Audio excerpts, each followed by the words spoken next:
and action. All right. It's another edition of the Mormon Newscast. Are you both ready? We're Yeah, ready. yeah. I think our audience is ready. Let's do it.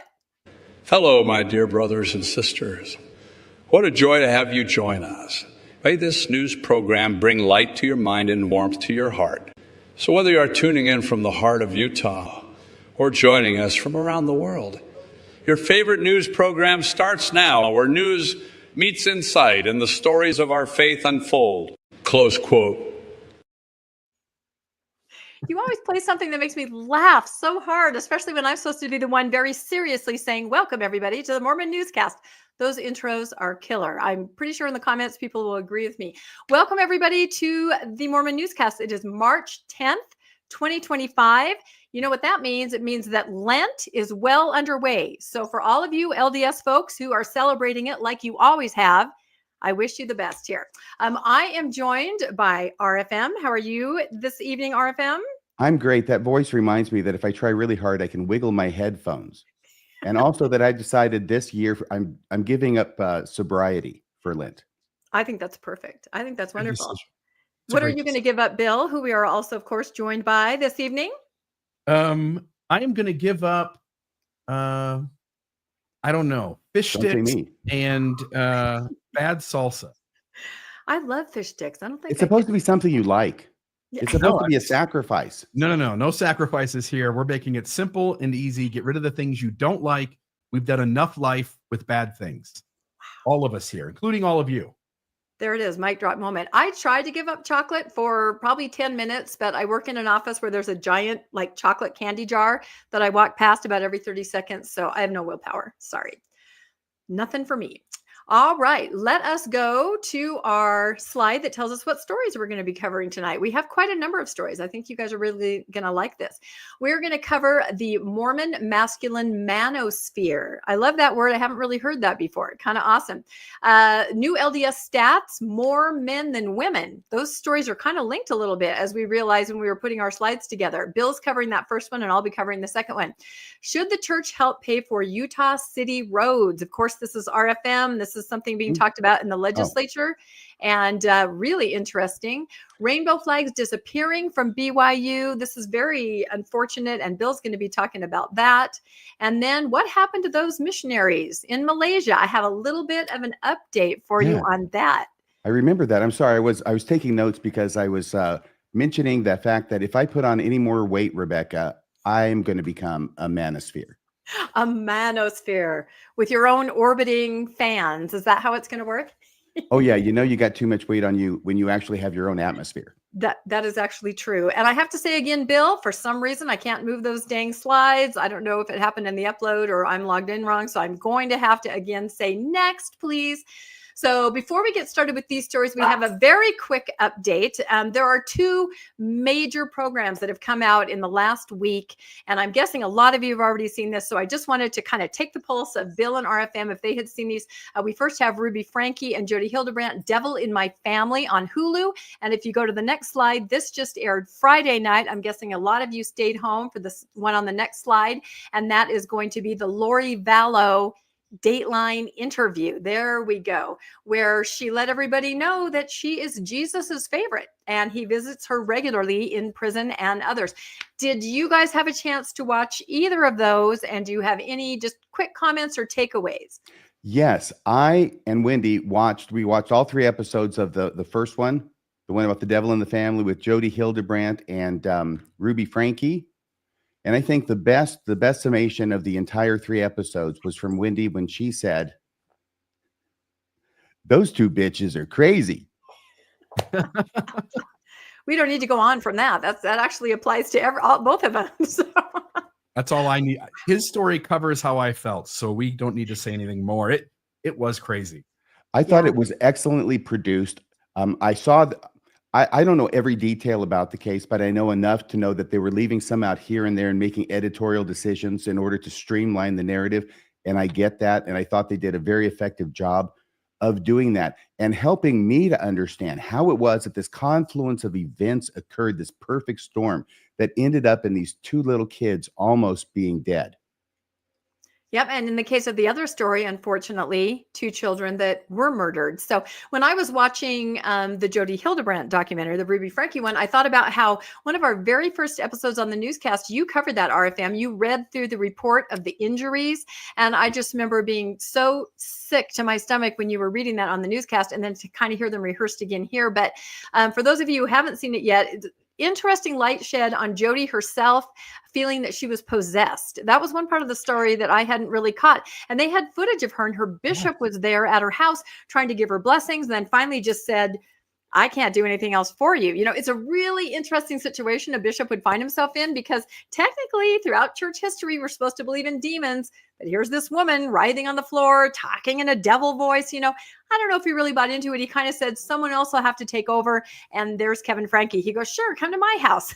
And that's kind of how it all started. Devil in my house. So that I was hadn't seen that either, and that was so interesting. By the way, Yeah. one more Wendy quotable on that part where she's writhing around, like saying, Mhm. "Grr, she's mine," Yeah. you know.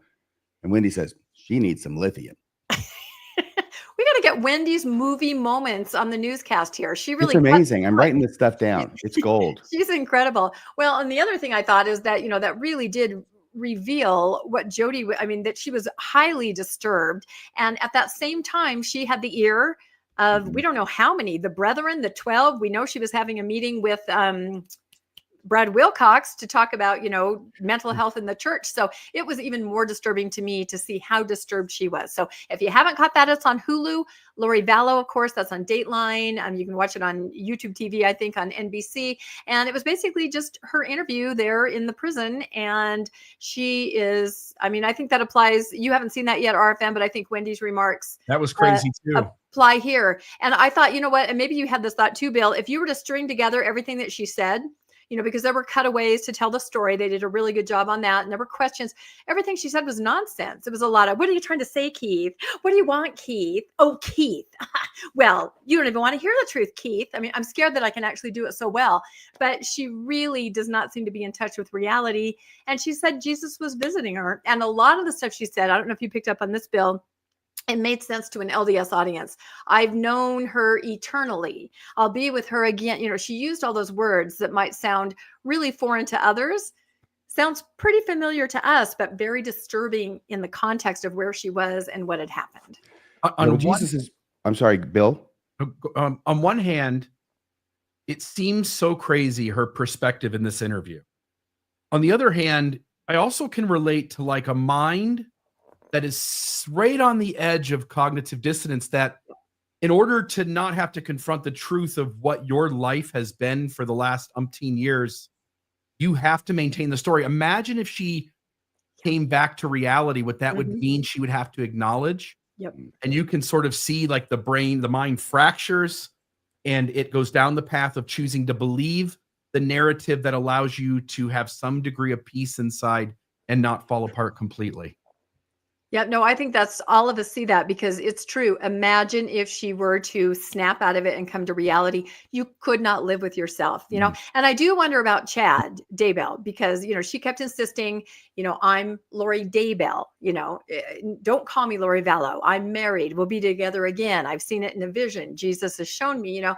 And I don't know if Chad shares the same delusion still, or if he is kind of having some cold, sober moments, but Lori is not. She is happily. She even says that she's very good friends with Tammy Daybell, her good friend, right? Who, as far as I know, she never met in life because, you know, she was involved with Chad, but she claims that, you know, that Chad's wife visits her and everything's fine and she understands. So yeah, it's a heavy delusion. Anyway, we recommend these, I think. Do we recommend them? I mean, they're hard to watch, so I guess watch at your own risk, but they sure are interesting. Can I just say that if Tammy Daybell, not Tammy, I'm sorry, if Lori Vallow Daybell, if Lori Vallow had not been a murderer, people would be listening to her with rapt attention tell her stories in fast and testimony meeting. Yep. Or prepper conferences. And that's it. And you could really see the way she was acting with the interviewers, the same way that she acted with the police, the way she wiggled out of everything. You know, when her poor husband, Charles, was going to the police saying, she is crazy and she's trying to kill me. And she goes in, oh, you know, and she got away with it until she didn't. So anyway, check those out, everybody. If you want to be disturbed, And let us know what you think in the comments for sure. And I think the next story is Bill taking it away with our lead story. Yeah, so I'll just go back to the thumbnail for just a. I can't get it to work. Or printing stream, remove other media. Let's see what happens. Try that. So the thumbnail there, this giant muscular Moroni, the reason that we have that in the thumbnail is because the Salt Lake Tribune ran with an article, part of their Mormon Land podcast. It actually wasn't an article at all. It had a little synopsis, but I listened to the podcast that Mormon Land are LDS men falling prey to extremist online messages and messengers about masculinity. And there were two people that Noyce is the last name of the gentleman, and usually it's Peggy Fletcher Stack, but this was someone else who was filling in for her, and also works on the podcast, but isn't the voice that's primarily there as often. Amy Chapman is the expert who's being interviewed. The other person who's being interviewed is Levi Sands, who's a graduate student. So Amy's a faculty associate, MLFC, not sure what that stands for, but Division for Advancing Education Policy, Practice, and Leadership, part-time instructor at, I think, Arizona University. And then Levi Sands, graduate student, graduate of Utah State University with a bachelor's in sociology and a minor in biology. They were the two that were interviewed. And what they were pointing to, the theme of the podcast is that we have this cultural moment. And it sort of reflects in the election that happened with Trump winning, the impetus to get transgender women out of women's sports, for instance, and the way that that's all being articulated. It's a cultural moment where folks are entrenching back into some conservative ground. And one facet of that is hypermasculinity, which they called the Manosphere. And it's pushing back of the movement geared towards the equality and lifting up of women. So this is pushing back against that. So Amy Chapman and Levi Sands are on Mormon Land's podcast to express how such is manifesting itself within LDS culture. It was about a 40-minute or so podcast. I want to start off by sharing some quotes from Andrew Tate because they refer to Andrew Tate, and I think it helps the audience to have some understanding of who he is. He's a gentleman that a lot of people in our society look to. It sort of kind of goes hand in hand with like the trad wives trend that we see, which is where women are showing that, hey, we are homemakers. We're proud of it. We're going to make bread and homemade meals every day. We're going to keep our house clean, raise the children, and let the men do the men's work. Well, Andrew Tate is that kind of guy who's doing the men's work. These are some of the things that he said. A woman's primary value is her beauty and femininity. He said women should focus on nurturing their femininity rather than trying to be like men. I feel like I'm Nemo and I'm trying to say anonymity. You know? Well, it's femininity. It's spelled correctly in the second one, and there's I think what do you call it? A syllable missing in the first one. Yeah, these are quotes I just copied off of Google Images. So, and then Andrew Tate, a woman's true power lies in her ability to inspire and support her man. And then lastly, I don't have an image with this one, but these were his words: women are meant to be led, not to lead. And so you can see the sort of sentiment that Andrew takes on. And there are a lot of men in today's culture who relate or like what he's saying. And so they were sort of speak. Yes, please. I'm sorry. I just don't know who Andrew Tate is. Who is I don't know much. Yeah, he's got a podcast. He does a lot of speaking in public. He sort of has designed his life so that he's a go-to guy for this culture to go to and get advice from or to get thoughts from. I don't want to call him a thought leader. You know, Sam Harris, Jordan Peterson also sort of falls into this group. An influencer? Yes. He's an influencer? He is, but he sort of sets himself up to be the go-to guy to get ideas from this hyper-masculine culture. And he's sort of done that. And by the way, yes, he is an alleged pedophile and rapist. I don't want to get down this track because he's not the center of the story. But it's important to sort of know who he is as we get into this, because it gives you a feel for the kind of perspective that he holds, which is very much patriarchal. And so that's him. So Levi Sands comes into the podcast first, and I'll just list some of the things that he shared in the conversation, and then I'll share some of the things that Amy said. But Levi said that the manosphere is homophobic. It insists that males need to preside and lead, and women have distinct housekeeping qualities, and they look to the family, and they, meaning the men and the content creators who feed this perspective look to the family proclamation as support for the validity of their perspective. They mentioned certain groups. One of them they mentioned was the LDS Freedom Forum, which I'm familiar with, but not real familiar with, as a discussion board where lots of very hyper-conservative conversations occur around Mormonism. And Bill, is this DesNet adjacent? it is DesNet adjacent. There's, Yes. I mean, well, there's overlap. It's not Yeah, just adjacent. Right. There's significant overlap, right? Yes. They mentioned DesNet in the conversation as well. But I think we all sort of it's a given that DesNet would fall into this category. LDS Freedom Forum is a hyper conservative LDS area as well as hyper conservative political area, and it's sort of where politics and Mormonism collide in a conservative fashion. And so I did put the logo there so you could see that. Also, folks that we've mentioned in the past that I don't think will surprise anyone. Levi mentioned specifically that Greg Madsen and Quick Media, Ward Radio, and Jacob Hansen are also pushing this manosphere narrative within Mormonism. He mentioned kindly enough to us, he mentioned that Mormon Stories, Mormon Discussion, Julie Hanks, feminist Mormon housewives are pushing back against these sentiments, and that there's this battle going on right now in our culture where, and we saw, we mentioned it recently when we talked about the LDS website that is positing that Joseph never did use a seer stone, that it was always the Nephite interpreters, and that Joseph Smith wasn't a polygamist. Do you remember the offhand RFM the name of that one? Well, I think the Joseph Smith Foundation Yes, is one that's what place it is. like that. Yep. And so they're sort of noting that this is all sort of the same thing, which is the people who are bothered by the way in which Mormon history has gone, the way in which Mormon culture has gone, changes to the temple to remove much of the sexism. These efforts by the church and by the culture generally around it have sort of sent up warning signs to all of these groups. And so they are trying to push back hard against it. And so Mormon, Ward Radio, Jacob Hansen, Quick Media, which is Greg Madsen, are in various parts of their language supporting it. By the way, Levi and Amy did make the comment that at least in some instances, Kwaku tends to counter what they're saying. So good for him in those moments.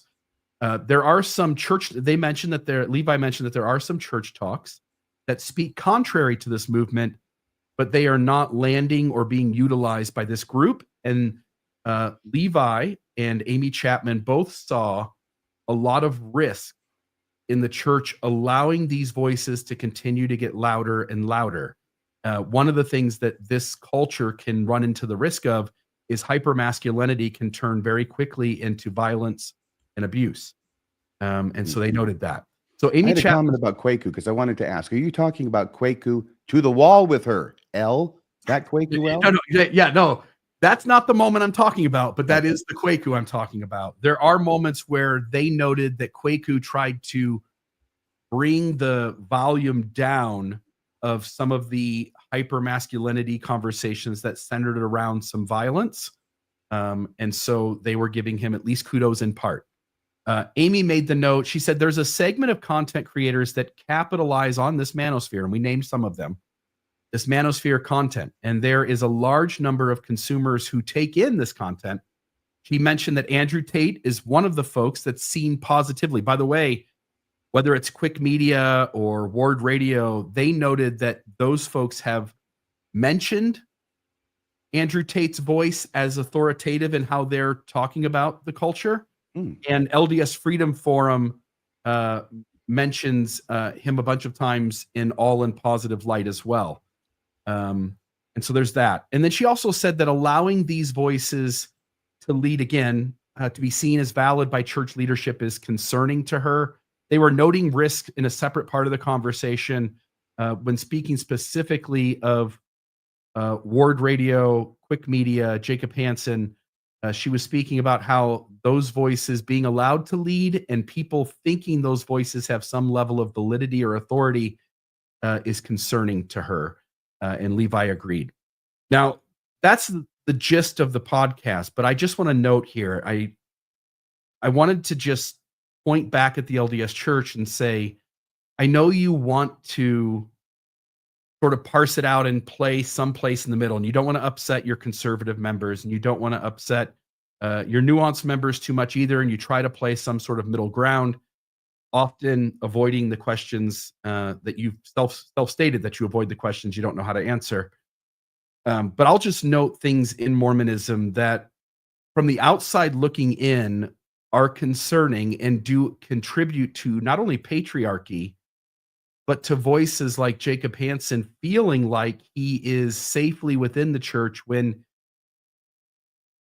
in reality he might be positing a voice that's as much outside of the church as any of us three.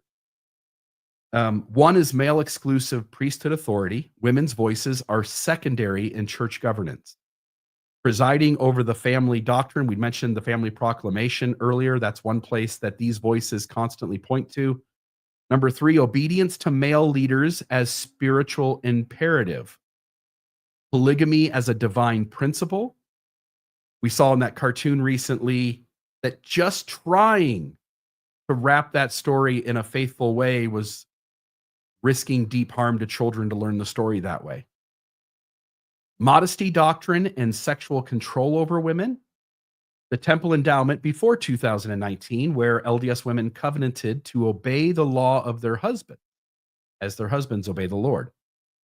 Number 7, the eternal destiny of women is dependent on a man. And I will note that Elder Oaks gave a talk about women having priesthood authority a long time ago, somewhere around maybe 2010 to 2013, somewhere in there. And when he gave that talk, if there was one place towards the end where he spoke about women, and still to this day, their eternal role is to pop babies out in the spirit world. And that is the extent of what they do. So there's that. The eternal destiny of women is dependent on man. Women's role in childbearing is theologically essential. That's why women are there. And number 9, my last one, and I think the most poignant, at least to me, criticism of leaders is wrong, and the leaders who cannot be criticized are always men. Hence, female voices can never criticize men's voices. And so I'll just note, I do think we're in a cultural moment in the world, and I think we're in a cultural moment in the church. And I think both are trying to figure out, pushing against each other, where the middle ground is. And so I think it'll be interesting to sort of follow along with how Mormonism decides to be rigid and how it decides to loosen up. And we'll see if it ever does put its foot down. And I don't mean this in a violent way, I mean it cliche way, but put its foot down on the throat of these kinds of voices to sort of send a signal that this sort of hyper masculinity isn't any more healthy than going too far the other direction. Well, I think it's a noble ideal, Bill, but which of these 9 things are the top leadership in the Mormon church not promoting? Yeah, they're promoting all of these.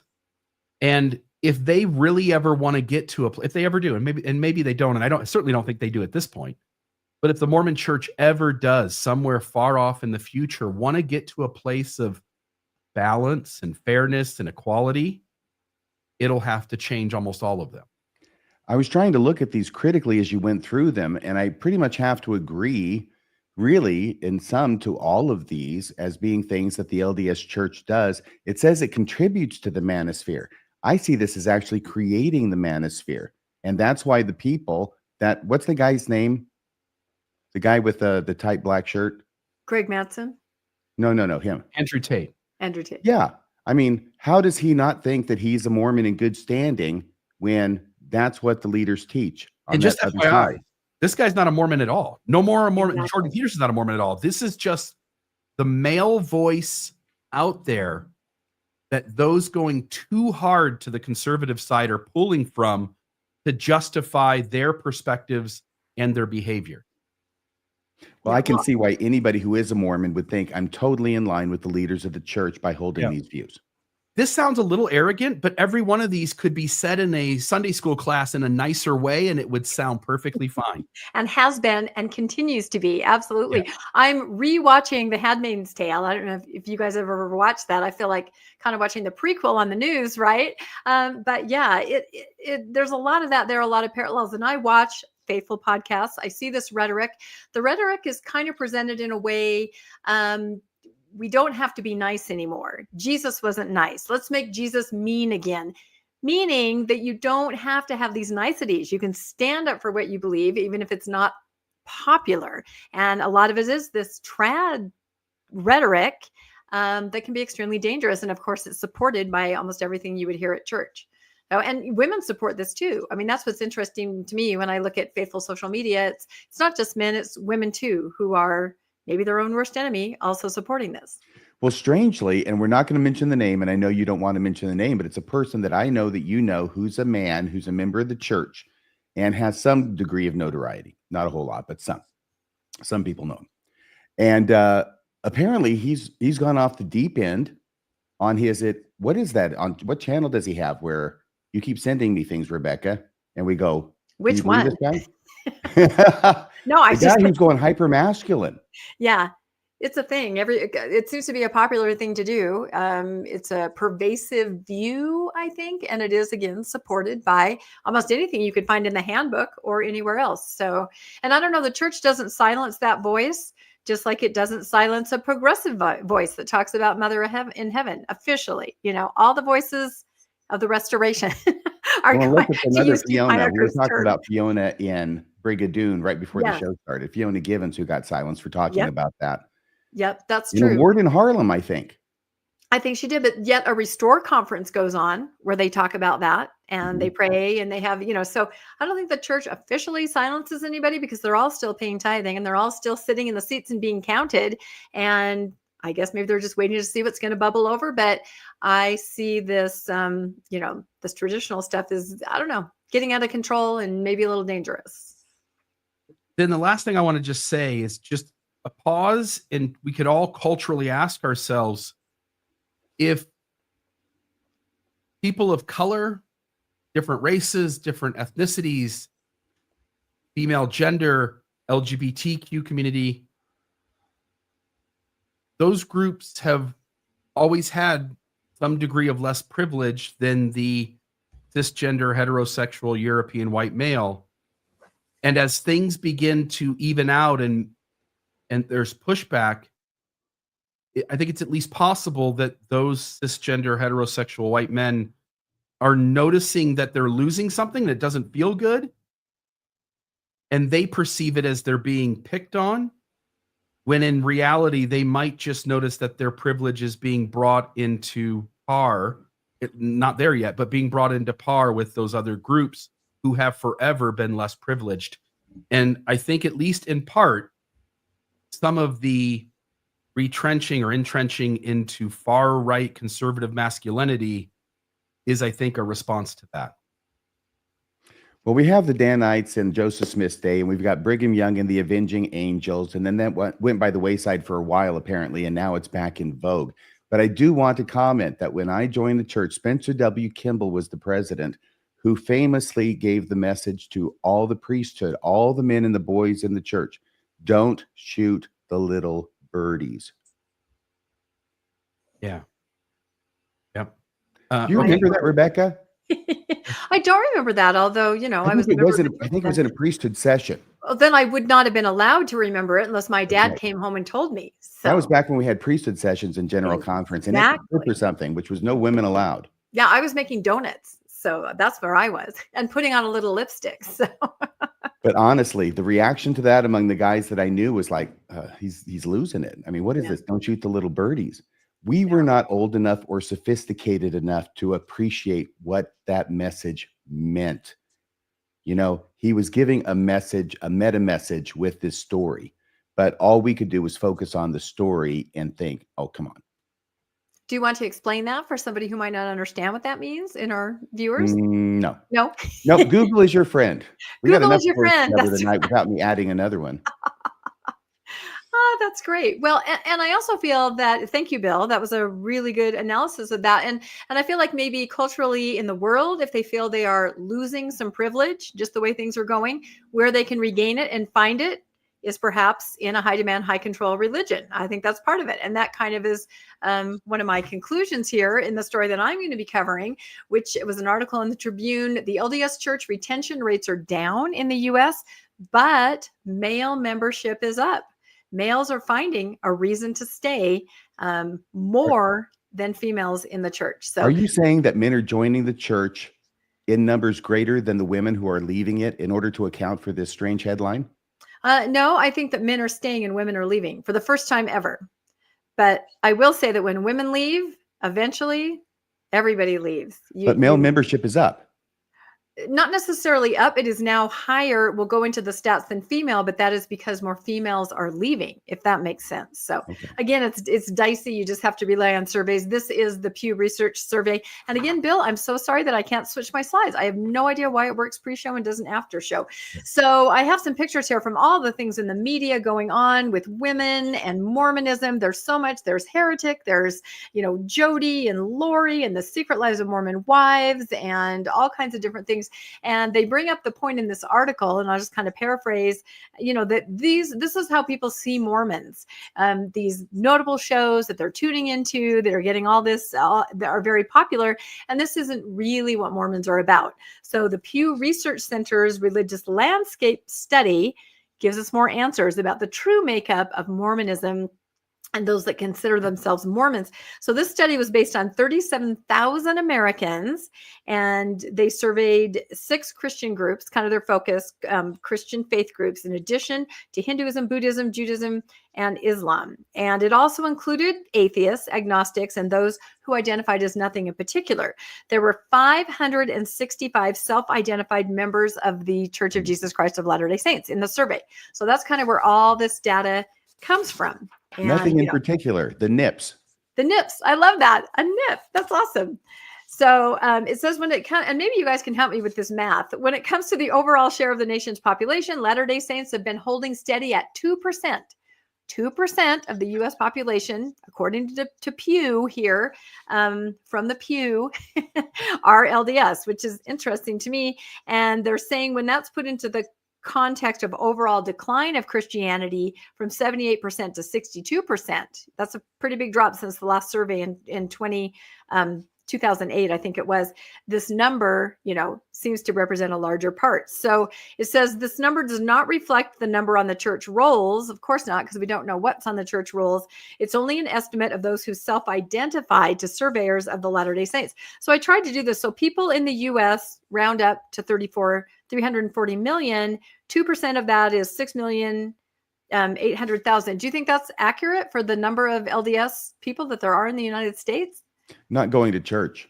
There aren't that many people going to church in the world who are Mormons. No, not at all. So anyway, I thought that was interesting, but still the survey says 2% of the United States population are LDS. Okay. I think what that shows us that the LDS church is managing to hold on to that steady 2% by fudging the numbers shamelessly. Yeah. Well, if they would just put out the real numbers, we would know, wouldn't we? Okay, so there were a couple different categories, and we'll kind of go into those, and then I'll ask your take on each category. So the first one was just the demographics of the LDS church. So if you go to the next slide, this I thought was really interesting. They just kind of slipped it in, but to me, it said a lot. Of those raised in the church, a bit more than half, 54%, still identify with the faith as adults. And then in parentheses, this is down from 70% in the Pew Research of 2008. I mean, think about that. 70%, a decade and a half ago, stayed with their religion. Now only 54%, and that's across the board. 52% of members are male. This is up from 44%, again, comparing to this 2008 survey. 47% are female. This is down from 56%. If you can go ahead, one slide, we can see a graphic on that, and then we'll come back to the rest of the stats. Yep, here we go. So I think that's important to talk about just for a second. RFM and Bill, what are your thoughts? I mean, this seems to track kind of with what you just covered, Bill. It seems to be a substantial percentage. It does. You pointed out earlier that if women aren't in the church, then the babies being produced aren't aren't LDS, right? Exactly. And you can have a Mormon man marry a non-Mormon woman for sure. You can have a Mormon woman marry a non-Mormon man for sure. But I have a hunch that a Mormon man married to a non-Mormon woman leads more often to the children being raised outside of the faith than in.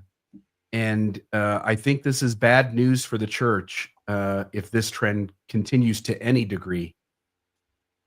Yeah, no, that's absolutely right. And I think we hear this anecdotally, and I hope it's not happening, but you hear people who are in mixed faith marriages kind of being encouraged maybe to, let's just cut that one loose and let's get a faithful, whichever partner, so they can be raised in the faith. And I know I read a book, what was it called? The God Virus. If you guys haven't read that by Dr. Del Rey, that's pretty incredible. They looked at a religion as a virus, and there are ways to promote the virus, right? To transfer it. The most effective way is when someone is born into a religion, and raised by two parents who are also on board with the religion or the virus. And that is how you transmit it. And a person like that, even if they may step away from their faith at one point, they often will return if they are raised in that way. So having both parents on board with that particular religion, extremely important. So I agree with you, Bill. Let's go back one. I wanted to say that. Go ahead, sorry. RFM. Can we see that slide again? Because I want to say on behalf of all the men in the church, I think we should be congratulated on finally being more spiritual than the women. That's what this shows to me. Yeah. I disagree with your interpretation. I think It's right there. These are your facts. No, I think it shows that it works better for a male in the church. It's easier to stay in. It works for you, right? Did it work worse for males in 2007? No, I think what it did is it worked more for, well, I don't know. That's a good question. I think maybe people weren't thinking about this in these terms, but you're right. There are more men in the church now, according to this graph, but the women are dropping. And look how they were fairly steady and then kind of plummeted right there. So, and that tracks with some other things we've covered too. Just in Christianity in general, women are stepping away, just mostly social issues, honestly, is what the trends are saying. So. Something else too, there is a contradiction here. Remember the audio from that regional conference where the women was, 600 and something, and the men were 600 and something, and the women were 1,800. It was 3 times. Yeah. Right. And I've heard anecdotal data in other places that the women who are single looking for someone, there are a lot more of them than the men who are active and single. So I have to at least ask if more less active, inactive, don't want anything to do with actually going to church, men still self-identify themselves as Mormon, whereas maybe more women who step away also step away from even labeling themselves as having been part of the faith, because this data point and the data point from that conference, which is anecdotal and isolated, but also goes along with other things that I've heard in the past in terms of when people have reported numbers to me, those 2 data points contradict each other, and I think at least raises some questions. I do too. And what I wonder is, could it be age related? Could the women stepping away be the ones that, are a little older, and the young women are still in the church because they're serving a mission and they want to get married, and they'll step away in about 10 years when reality hits? I don't know. It's a really good point, because you're right. There are all kinds of jokes about, 3 women for every man. So interesting. Hopefully we'll learn more at some point, and we would know for sure if the church would put their stats out. Okay. 72% white, and we can go to the next graph after this, because we do have a graph on this while I'm reading those. So next slide, and then the next slide. There we go. That's down from 85%, 6% black, up from 2%, 12% Hispanic, up from 7%, 1% Asian, no change, and 7 multi-ethnic, up from 3%. And it says, despite these shifts, the church still ranks among the least diverse. Any comments on that? And then we'll go through the rest quickly. Well, the Asians are holding steady at 1%. I'm guessing the increase in blacks has to do with the opening up of Africa. Yeah. And what else do we have? Hispanic going up. Okay. Yeah. Yeah. Well, we crossed the threshold a number of years back where the church announced that the majority of members of the church were Spanish speaking. Yeah, and now they're French speaking, I believe. Isn't that interesting? I heard that anecdotally from someone in the mission department, that the number 1 language in the church is French. And of course, we know why that is. I can't believe that. Africa. I want Martine to get on that, because she has a vested interest. I have told Martine to start her own podcast because, this is true. I wish she would, Martine. Oh, so they're speaking French in some of these African countries. Is that what you're saying? That's what I'm saying. Yep, that's okay. it. That's exactly right. We should then expect that 6% of prophet, seers, and revelators going forward would be African American, correct? And 12% would be Hispanic. Yep. And 7% would be something other than white. And I'll just note, in a church led by older white men, to see that percentage going down and down might be a little scary to them. Yep, I think it would. However, without the racial component, the numbers are going up and up by their proselyting in Africa. Although all of Christianity is proselyting there. And I have read stats where the LDS church is not doing as well as some of the other Christian churches there, but they still are gaining massive amounts of members where they may not be in other places. Okay, let's go back to that rest of the two back. This data is just US, though, correct? Yeah. What was that? This data is just United States. Yes, this is just United States from the Pew Research. That's right. They talked about money. 29% report a household income of $100,000 and up, and that's higher by 16% than it was before, while 27 cite between 50 and 99,000. And that's down from 38. So Mormons are becoming more affluent. And again, you could spin it the other way and say being affluent and a male in the church works. That's how it works, Or Yogi Berra is right, and a nickel's not worth a dime anymore. Exactly. Yep. I wonder if that took into account inflation. Yep. You know what? That's an interesting idea. The last one under demographics I have here are 37% have children under 18 living at home. That's down from 49%. So that either shows less children or an aging demographic. And there's no way to tell exactly. Yeah. Despite this decline, Latter-day Saints are surpassed only by Hindus, 44%, and Muslims, 42% in the last survey. So that's kind of interesting. So everybody's got these adult kids living at home around the world? Well, I'm going to raise my hand. It happens. All right. Stance on social issues. It's just interesting to see it in other religions and other parts of the world. Apparently, it's not just here in the U.S. No, I think economically, generational living is coming back, honestly, where everybody, and maybe that's not a bad thing. I don't know. Okay, let's go to the next slide here. These are social issues and how the LDS church weighs in here. 69% LDS, did I put this? Okay, sorry, I think I put that last. Okay, 41%, they are more likely to say it's best for children if the mother does not participate in paid labor in favor of staying home. Can you believe it's 41%? That was really surprising to me. 41% say better that the mom stay home. Says a likely contributing factor to this is the faith's official blueprint for gender and gender roles, like what Bill talked about, known as the Family of Proclamation to the World. 69% say they favor a diverse, immigrant-friendly society, a similar number to many other Christian groups studied.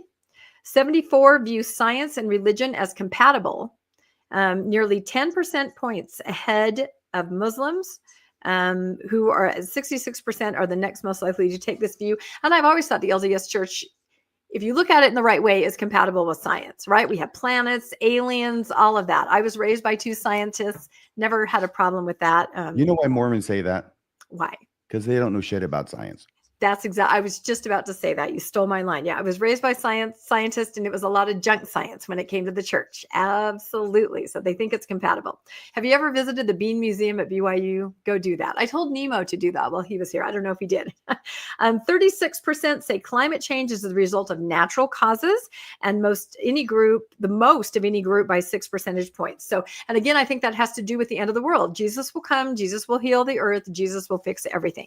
And then the last one at 69% Latter-day Saints are more likely to say abortion should be illegal in all or most cases. This is down slightly from 70%. They are at 55%, the second most likely to say that an increase in acceptance of transgender individuals is bad. So, and I think this will play into a story that Bill's going to cover later on. So any comments on all those stats on social issues? None of them really surprised me, but it's interesting to see where the numbers are compared to other religions. I already made my comments, Bill. No, I don't have anything else to add. I'm looking at the numbers, and I'm sort of surprised by the science and religion, but I think that's sort of a self-deception that anybody in a religion that needs to believe crazy things would sort of say. Yeah. Otherwise, you couldn't believe your religion. It's the only way you can justify belief. But otherwise, no, I don't have anything to. Just Yeah. look at the Light and Truth letter, look at Psych Yeah. Ward Radio, look at the Jacob Hansen show, all that stuff where they are foisting pseudoscience on their listeners, whether it's knowing or not. I think in most cases it's not knowing, except when Colby and I review it and we expose it and we correct it and they keep doing it, then it starts to look kind of intentional. Yeah, no, and junk science of the day, right? My parents were huge Scalzonites. My dad, although he was a PhD metallurgist, believed that chunks of other planets is how we explain dinosaurs. And that's what I was taught. So to him, science was compatible, but that is junk science. So I think that kind of explains it. I used to believe it too. And then I started thinking, so if all these pieces are floating around there in space, was this Earth put together from other worlds like a jigsaw puzzle, such that the entirety of huge dinosaur skeletons were left intact? I think that's what they're saying, but that's absolutely impossible because the Earth was molten. Well, it's a massive game of Tetris. God has to do something to keep himself entertained. Okay, let's move on to the next. This is lifestyle trends, and we'll go through these quickly. So I thought this was kind of interesting. 87% are married to someone who shares their faith. Okay, this is what we were talking about before. The largest of any group, and that is up from 82% in the 2015 report. Now, does that indicate that people that don't share faith are divorcing? I mean, we're in a silo, of course, but we see that all the time in mixed faith marriage. So I don't know. It seems remarkably high, doesn't it? If you're saying that 87% of the Mormon respondents in this said that they're married to Mormons. That's right. Someone who shares their same faith. I was really surprised too. And that's why I thought, is it because people are cutting ties when the faith is no longer in common for reasons that we just barely discussed? So I also think, Rebecca, that we live in an age of information. So when somebody has a faith crisis and deconstructs, I think their partner is more likely to leave with them.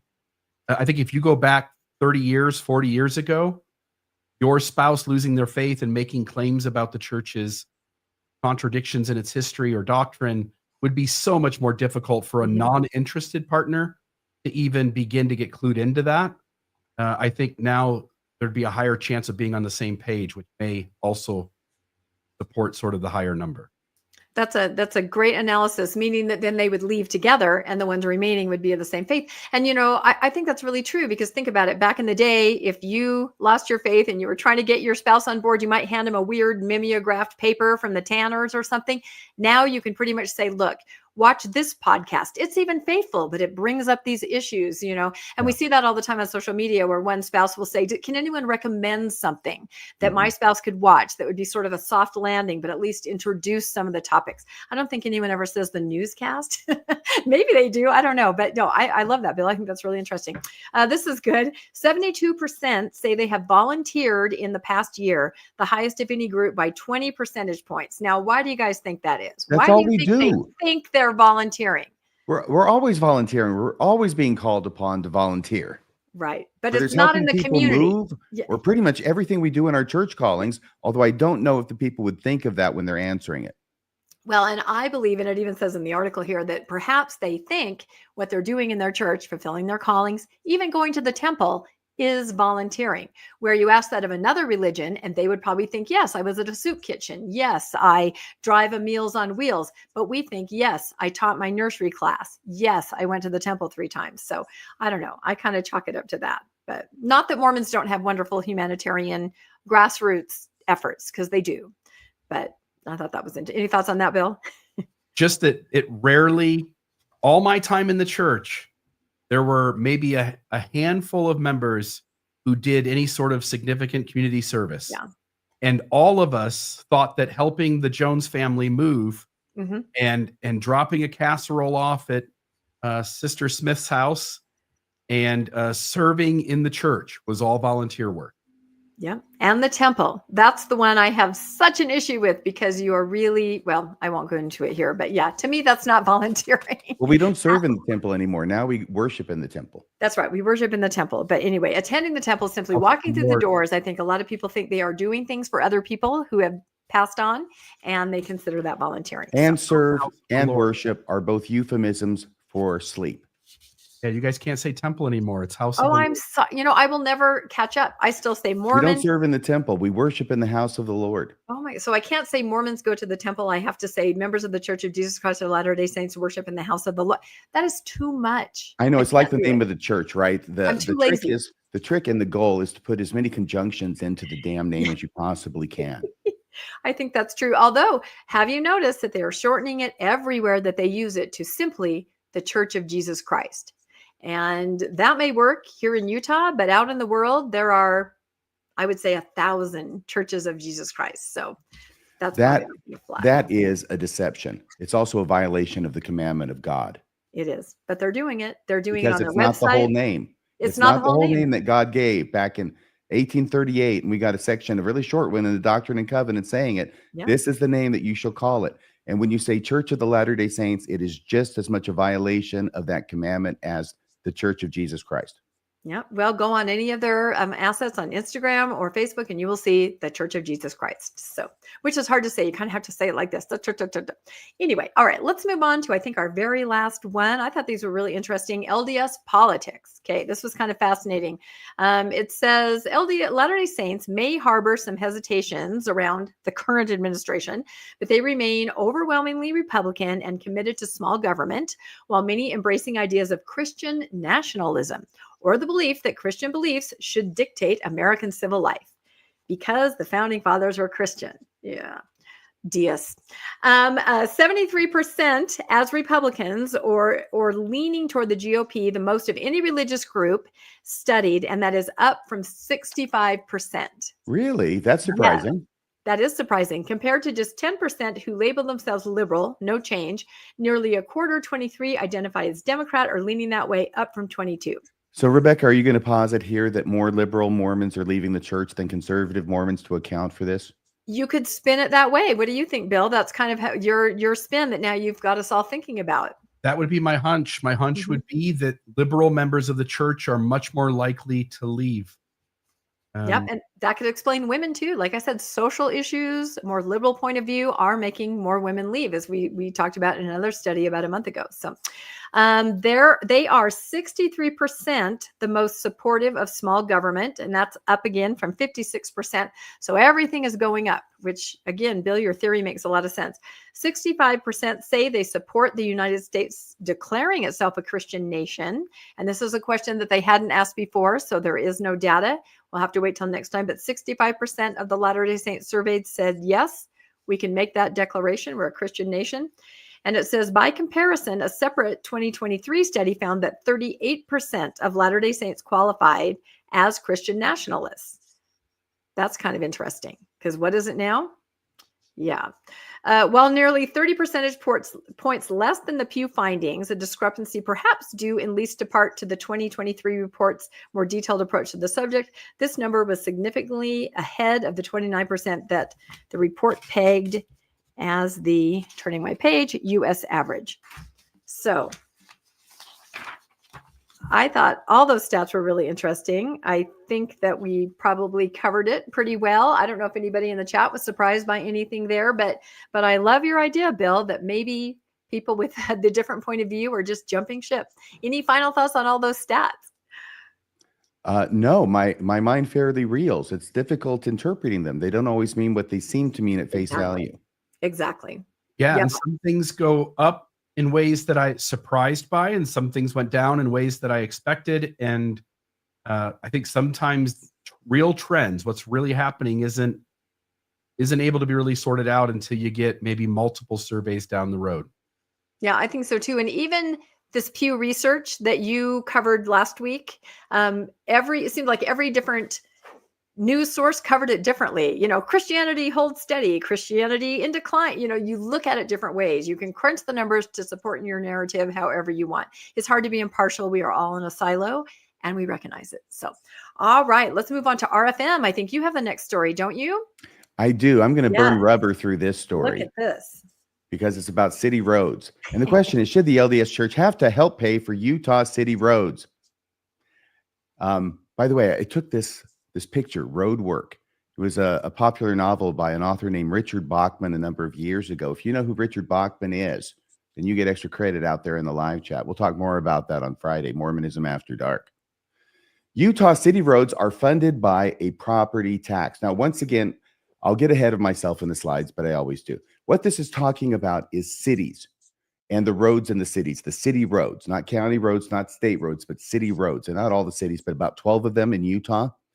They have this issue where they don't have enough money to maintain the roads, the city roads. So they're, seeking about trying to find some way to do it. And what they come up with is we're going to stick it in the property tax, okay? So Utah city roads funded by a property tax in quotation marks.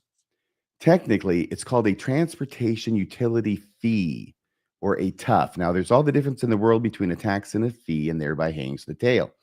As I said before, about a dozen Utah cities assess transportation utility fees on property owners within that particular city. There are two issues that are raised by this process. Number one, is the TUF, the transportation utility fee, is it actually a fee or a tax? More on that later. Number two, can the TUF, transportation utility fee, can it be levied against the LDS church for church-owned properties within the city limits? And this has been creating a bit of a buzz this past week. There was actually a case that came out 2 years ago, 2023, where the Utah Supreme Court decided this very issue, that the transportation utility fees assessed on city property owners did not constitute a tax. That's very important, as you can imagine, because we're going to talk about taxing churches, including the LDS Church, on cities in Utah. Did not constitute a tax, but rather a true fee, in that it assessed money not for a general purpose like a tax, but for the specific purpose of city road maintenance. So long as, there's an additional condition here, right? So long as the assessment was reasonably related to the amount of city road use of the property owner. And there you get into all you have to count, traffic and all those things you run over on the street, the things you're supposed to run over, where they count your vehicle going over. There are three ways to approach this transportation utility fee on churches.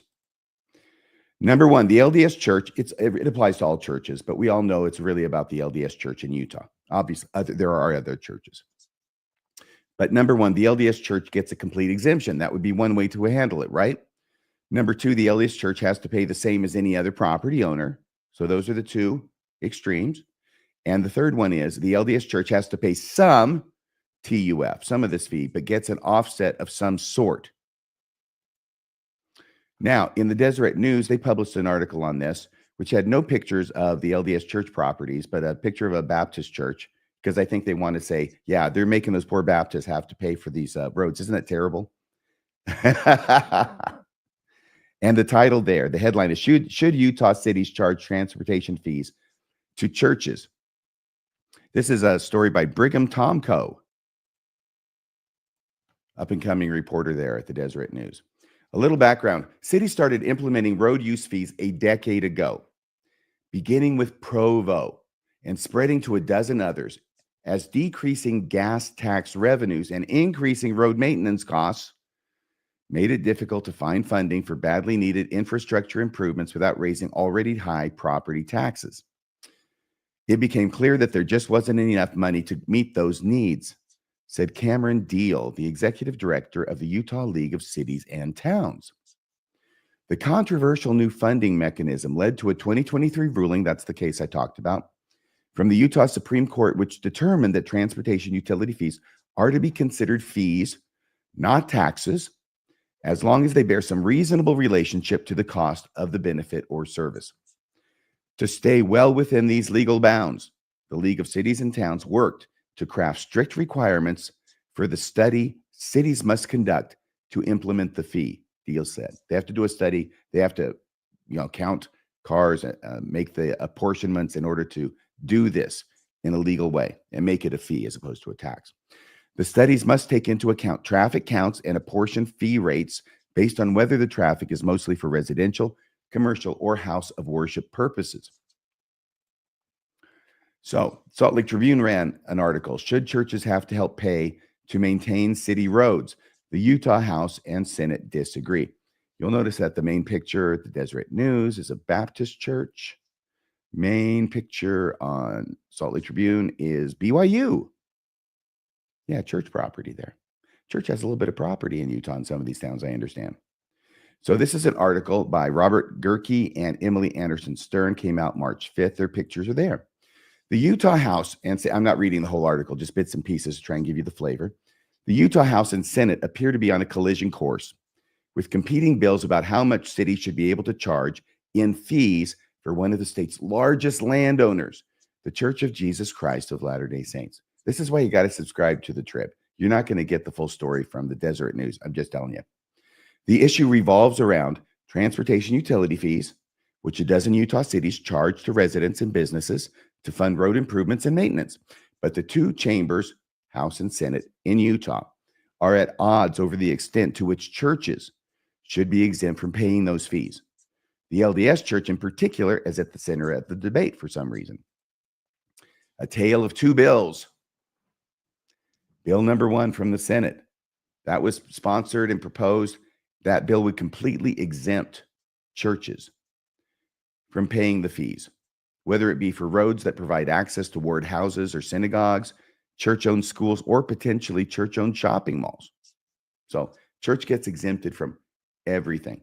So this is from Senator Brady Bramer. That's the guy there. That's the Senate bill. Church pays nothing. The House bill came out and said exactly the opposite, that the church is not exempt at all.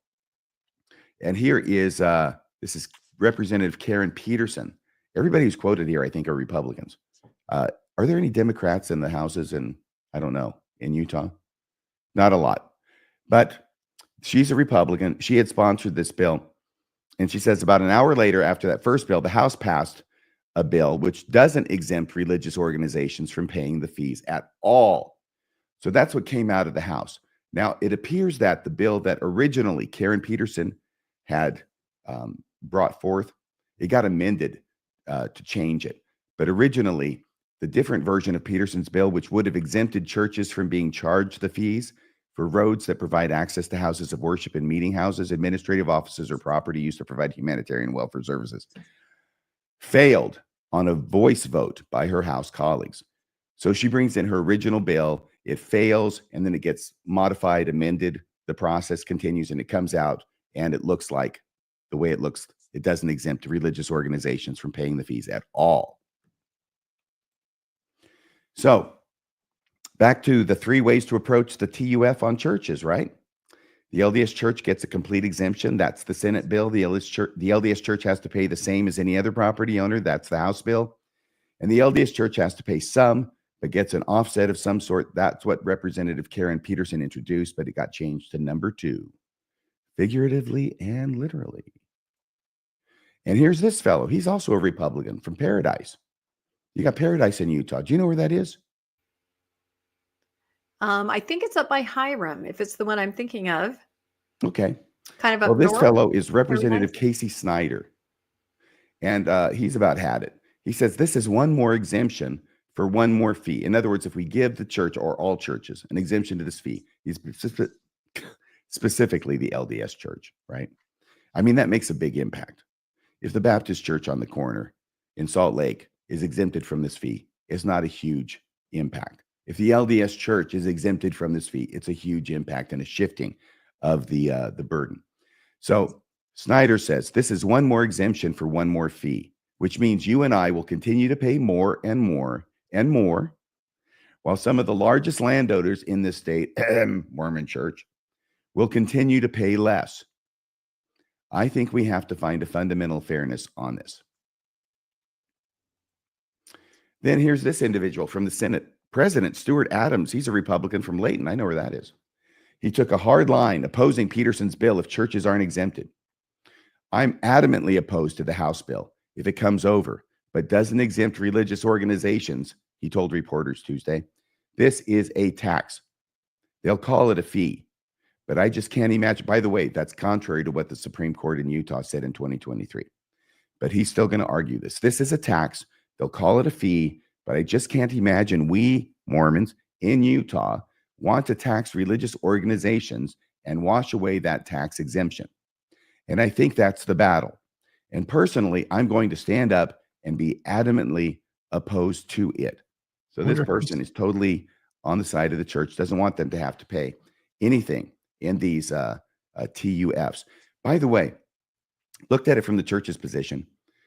For all of the members of the church who live in these cities that are affected by this, the church is really making the decision, looking at it from this particular perspective about tithing.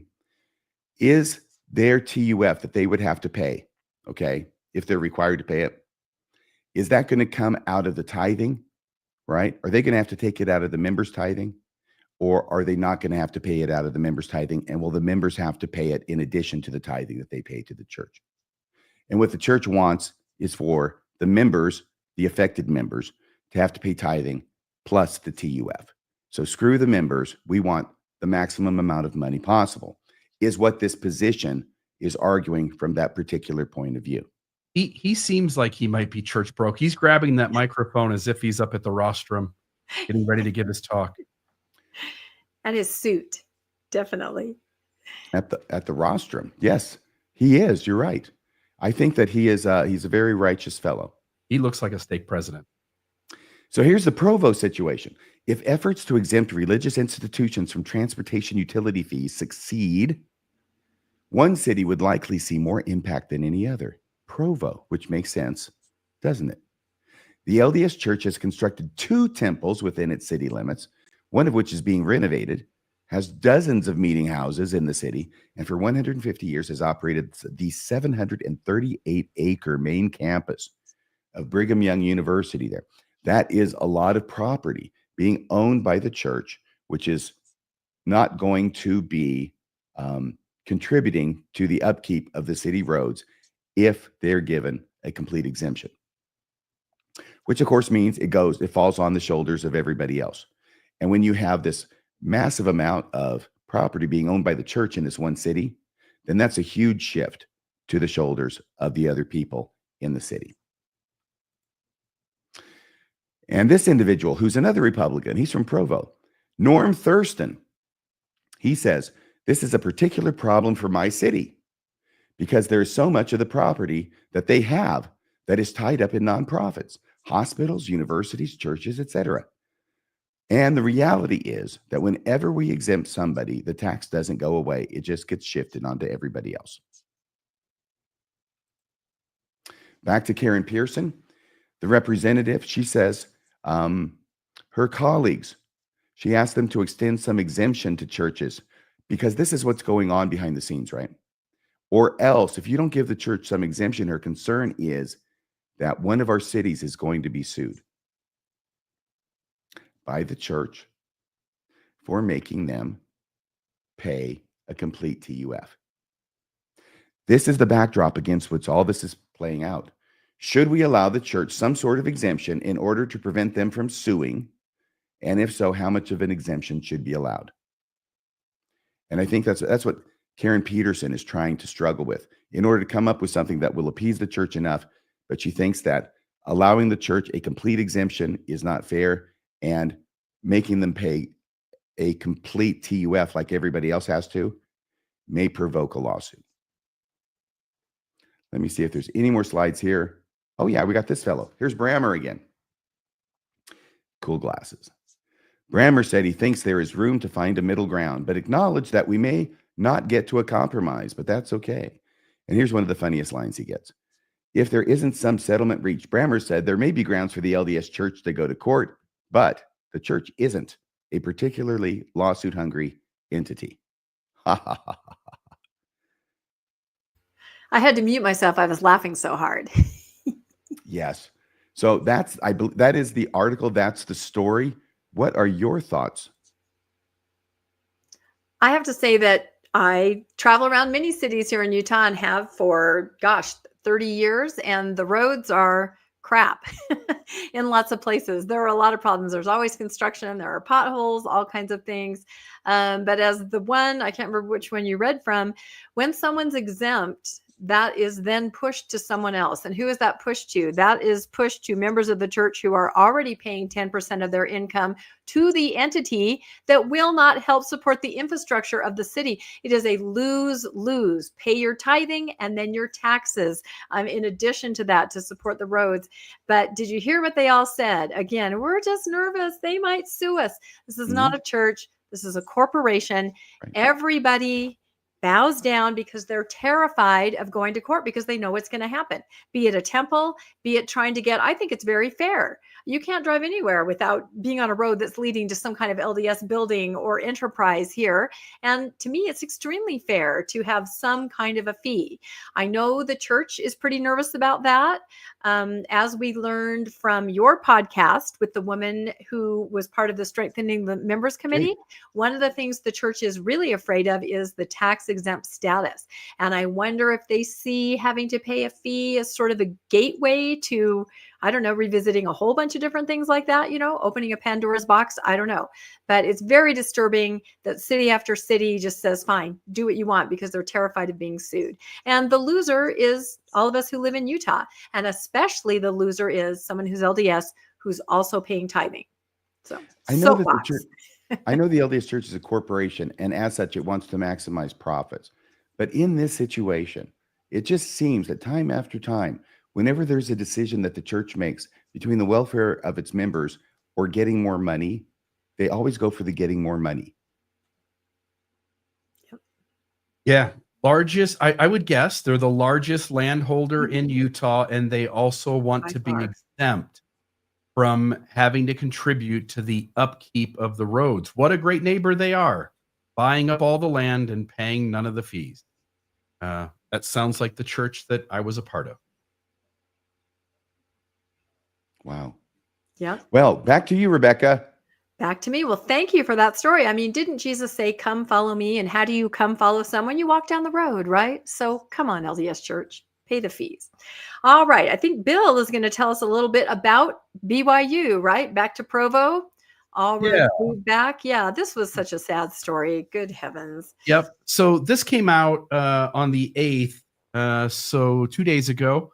March 8th, 2025, rainbows are disappearing at BYU in an atmosphere of fear surrounding LGBTQ plus support. This was Peggy Fletcher's Stack story. Most of this isn't new. There's just maybe a little bit of a new angle to it, but Brigham Young University has taken multiple actions to suppress the LGBTQ plus group and that segment of people, their visibility and support on its campus, often without explicit policies, but through informal enforcement and cultural pressure.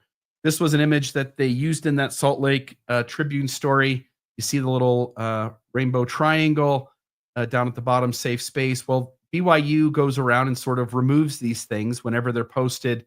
There was one instance of it being stickers, and in that case, I completely agree. Like, defacing property, those things leave residue and stuff behind. I can see why that would be sort of a nuisance, but pinning something onto a bulletin board, for instance, you would think would be, in today's world, safe, but it's not. So banning the rainbow imagery. 2 years ago, BYU employees designed a St. Patrick's Day poster featuring a rainbow, but the IT department director removed it and destroyed it, later canceling the event. He allegedly cited concerns about the appearance of evil. I wonder where you get that phrase from. And the potential for the rainbow to be interpreted as LGBTQ plus support. Although BYU denies, by the way, if they add one more letter, no offense, but if they add one more letter, it just gets harder to say. And we try to include sort of all of these groups, but it was much easier and it was just LGBT support. Although BYU denies using that language, employees were later told not to display symbols that could conflict with the university's policy. Because wait a second now. Okay, a rainbow. A rainbow. A rainbow can be a rainbow. A rainbow can be a sign of support for LGBTQ plus individuals, right? Yep. But it can also be where the pot of gold is. It's St. Patrick's Day. You've got a leprechaun. I'll bet there's a rainbow. I bet there's a pot of gold. I'll bet it's Can lucky. they eat Lucky Charms anymore on campus? Blue I asked moons, that. green It's a good clovers. question. Yes. Mhm. This did go overboard, didn't it? If you're celebrating St. Patty's Day, a rainbow is part of the symbolism of that holiday, and yet, or no, We can't risk the appearance of evil. So there's that. God likes the rainbow. God's going to make sure there's a rainbow every year until the second coming, and then he's going to take a break a year in advance and no more rainbows. Yeah, and that's what I was going to say. It's biblical. As long as there's a rainbow, the world is all right. When the rainbow is gone, there are problems. That's what it says in the Bible. You can interpret it however you like. Yeah. Well, yes. Certainly Joseph Smith said that about the Bible, yes. Dick here is being a smart aleck. Too many letters for you. Is it Mormon or LDS? Actually, it's the Church of Jesus Christ of Latter-day Saints, but nice try there, Mr. Bachman. This is the Rainbow Collective on the screen. These are the folks who, at least on the front end, initiated the Rainbow Y up on the mountain there in Provo that got into some trouble. And they turned that into, from that moment forward, became known as the Rainbow Collective. Faculty and students who displayed rainbow stickers or imagery faced repeated pushback. In the humanities building, rainbow stickers on faculty doors were removed 3 times. While security cameras caught the perpetrators, no action was taken against them. Thank goodness. BYU, what is it, honors office? Is that what that is? That they have to behave and they get reported to. The Honor Code Office? Yeah. Yeah. And so meanwhile, members of the Rainbow Collective were warned they would be prosecuted for defacing school property if they continued placing stickers on campus. Stickers, by the way, I agree. But if you're putting just things on bulletin boards, that's a whole other story. And then the BYU Honor Code, I'll just note this. BYU Honor Code and Honor Code Office, same-sex romantic behavior. The CES Honor Code includes the phrase, quote, living a chaste and virtuous life also includes abstaining from same-sex romantic behavior, unquote. Remember when they took out of the Honor Code the intimacy, being able to hold hands or to kiss in the hallway? I do. I remember that. And that went back in. It is no longer safe to do that. And so you'll see below one of the questions on the FAQ, the fact was can members of the CES campus communities who identify as LGBTQ or have same-sex attraction be disciplined for behavior like going on a date, holding hands, or kissing? And their answer here, same-sex romantic behavior is not compatible with the principles included in the CES Honor Code.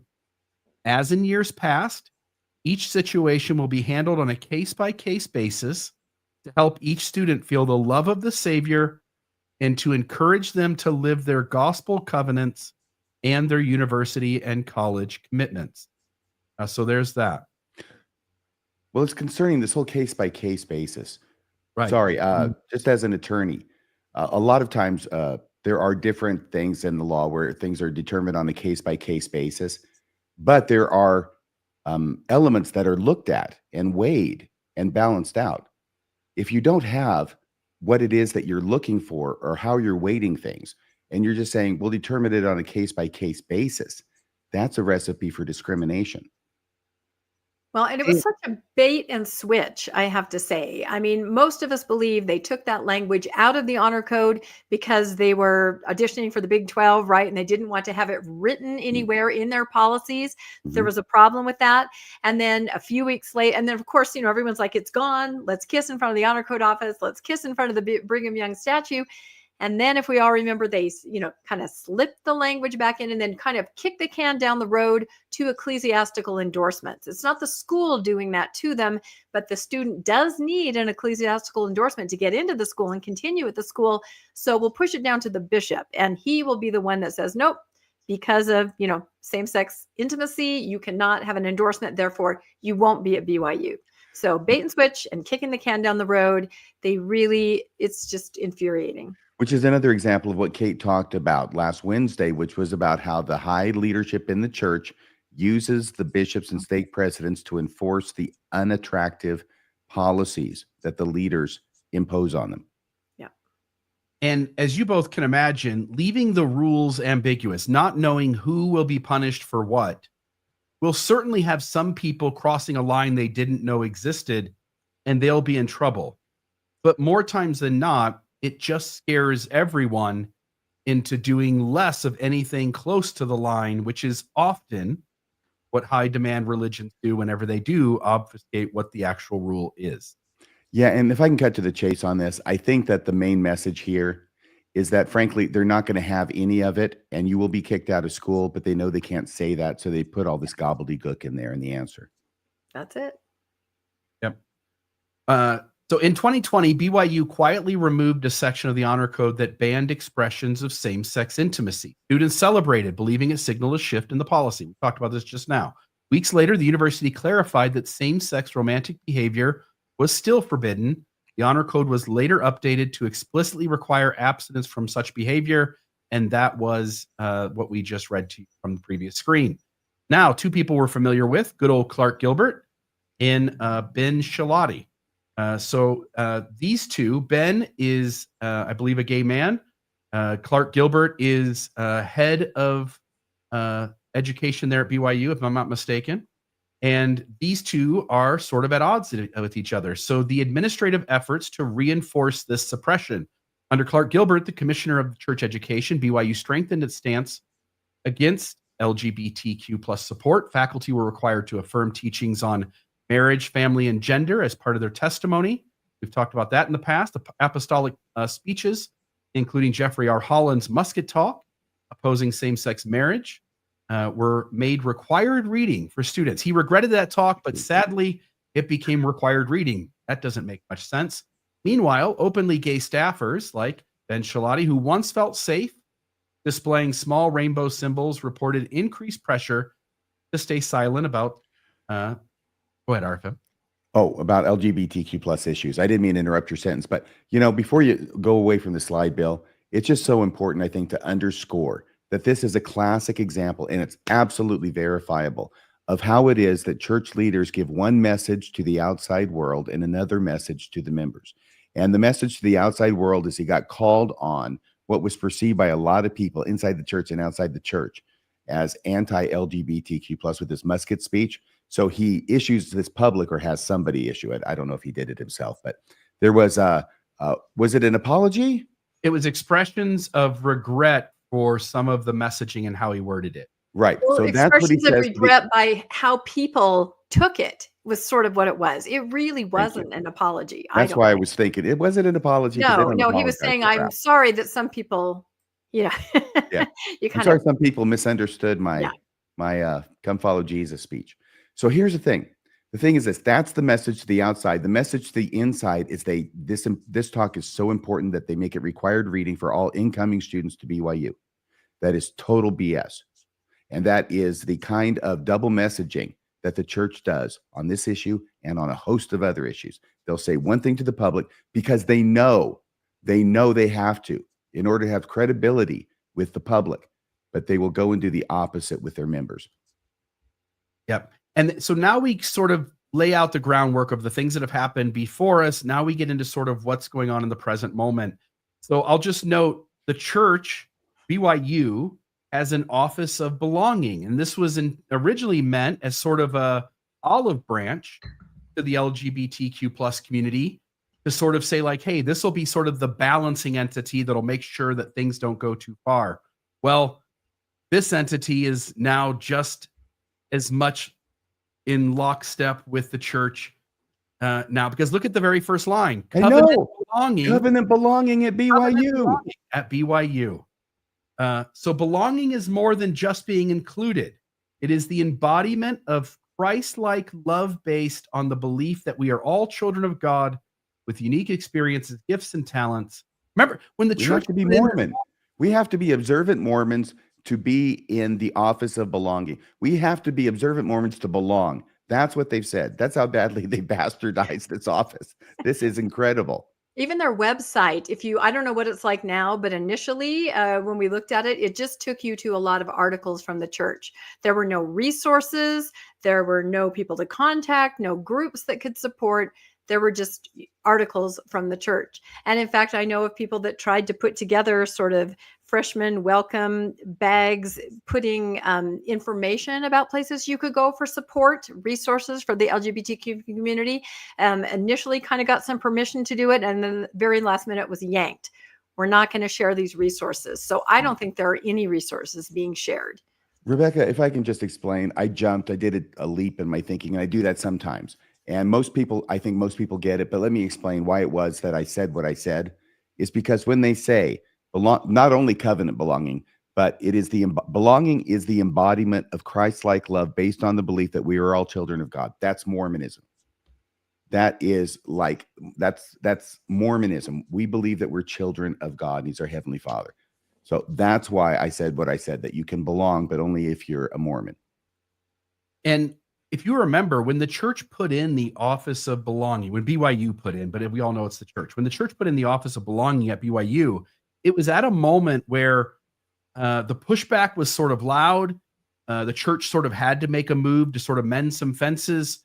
It put in an office of belonging, which was supposed to be some sort of neutral party, and it just isn't that anymore. And as Rebecca, as you noted, all the resources are gone. All the wording points to you and says you better darn well still be a good functioning member of the church. Otherwise, this office has no way to help you.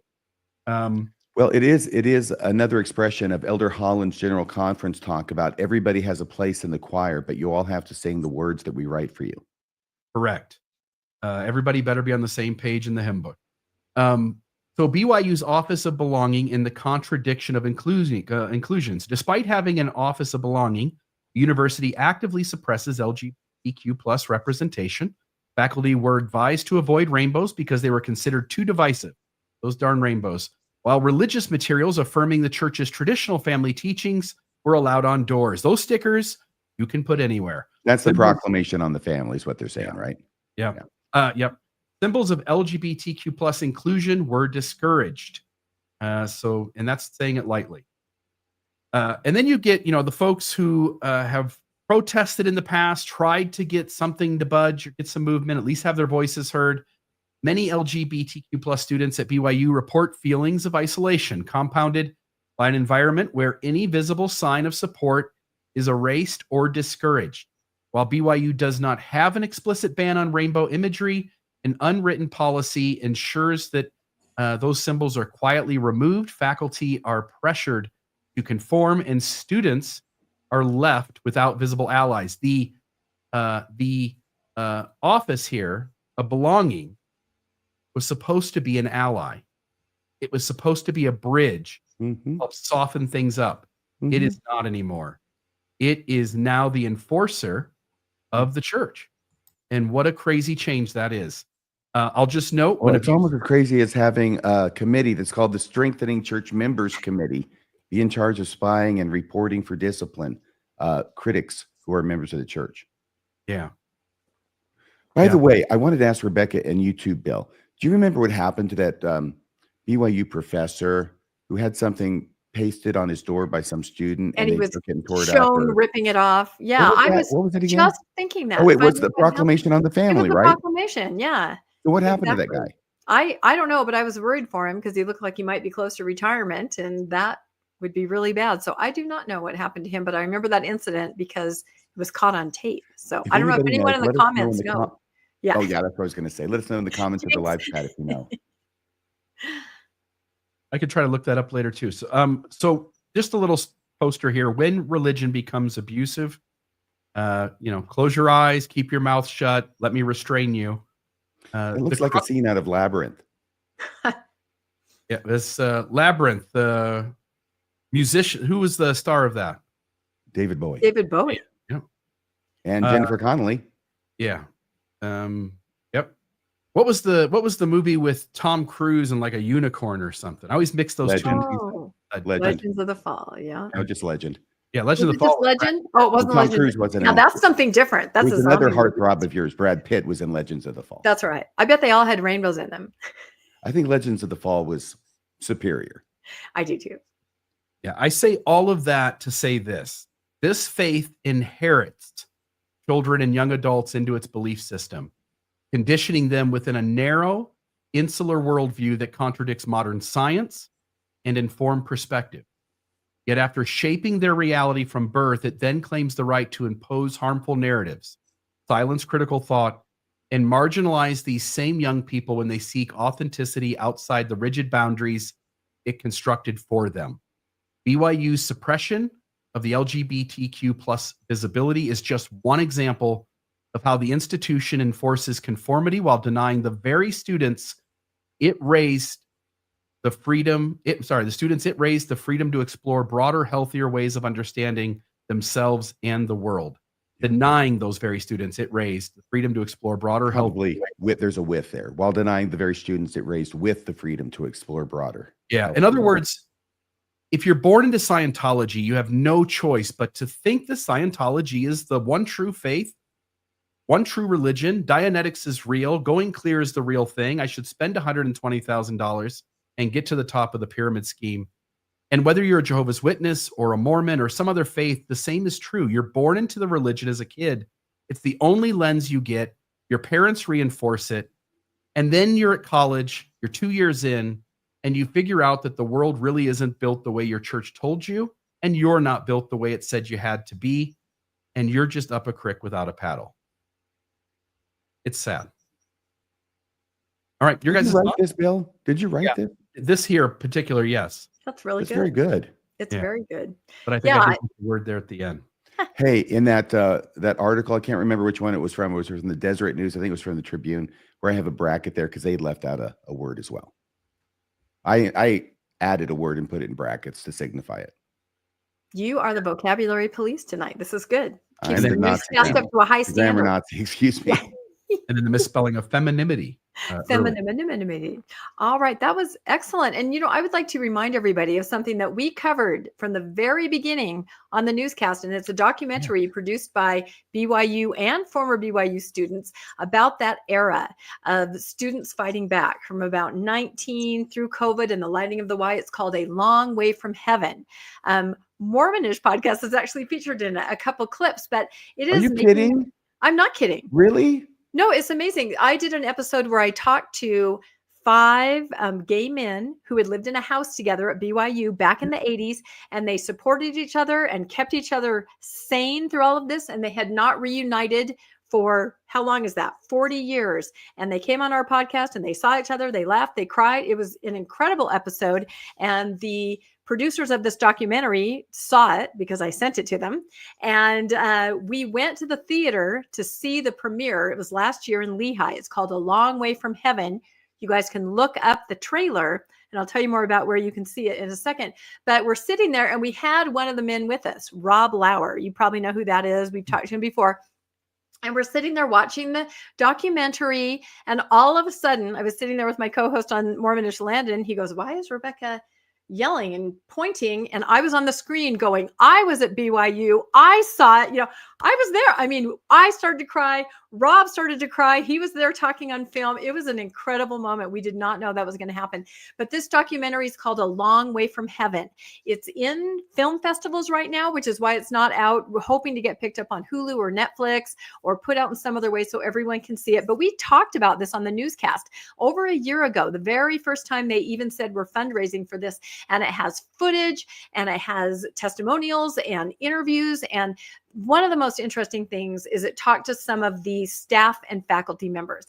And they're like, "We get judged. Why are we still here at BYU? Why would you work here with this kind of policy?" And they said, if we weren't here, we who support these students on the down low clandestinely, they would have no one. So according to this documentary and the faculty and staff that they talk to, there are people there that are trying to be allies if they can. So everybody go look up the trailer, A Long Way from Heaven. If the trailer doesn't make you tear up, I don't know what will. And we'll put out information on the newscast when finally that is available in the mainstream. Because like I said, right now it's in film festivals. It's pretty amazing. You've done a great job promoting the film. How about your podcast? What's the name of the podcast where they appear on? Oh my gosh. I felt like re-releasing it because there's a lot more interest. I think it was called BYU Gay Witch Hunt. I think that's what it's called. Okay. But I'm saying these men are in their 60s now and they have not seen each other since they were students at BYU. And it is Yeah, it is pretty intense. These are wonderful individuals. Anyway, whew, goosebumps.